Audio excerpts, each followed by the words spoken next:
Assalomu alaykum aziz do'stlar, qadrdon jigarlar, kanalimiz obunachilari. Xo'p, skuter utka, motori Dailin. Kubasiga keladigan bo'lsak, biri 9 kub, 1 win deyiladi. 1 win deydi. Xo'p, hozir bizga zavod bo'lmagan holda haydab kelgan, zavod bo'lmay qolgan. Hozir biz kamroq video qo'yib o'tamiz. Shu videoda kompress boshqa taraflama chiqib ketayotgani ko'rsatiladi.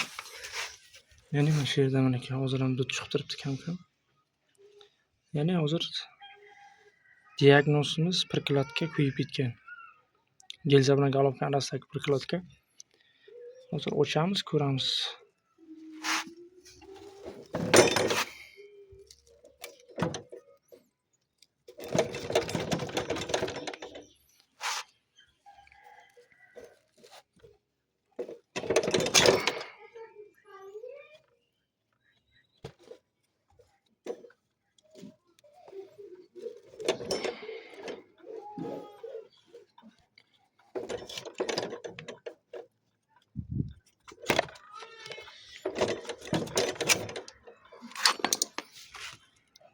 Galovkasini ajratib oldik.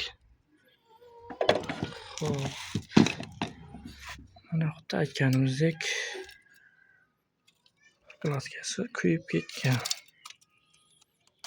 Shu hisobiga cho'nmagan skuter.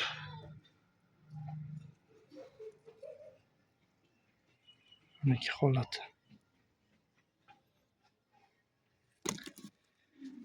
Hozir prikladga qo'yamiz, yana zavodit qilib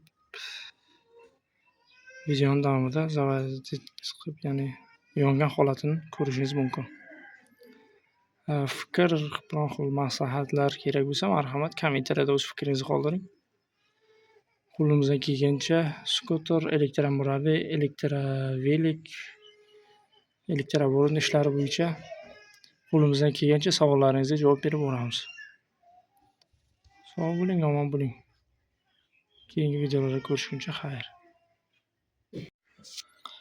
Mana skuterimizda hamma joyini taqma-taq qilib jopdik. Prikladkasini almashtirdik. Mana o'sha chiqargan prikladkamiz mana bu. Shuni zavodit qilib ko'ramiz endi. Bitta beramiz. Xolos, yaxshi yo'lmi?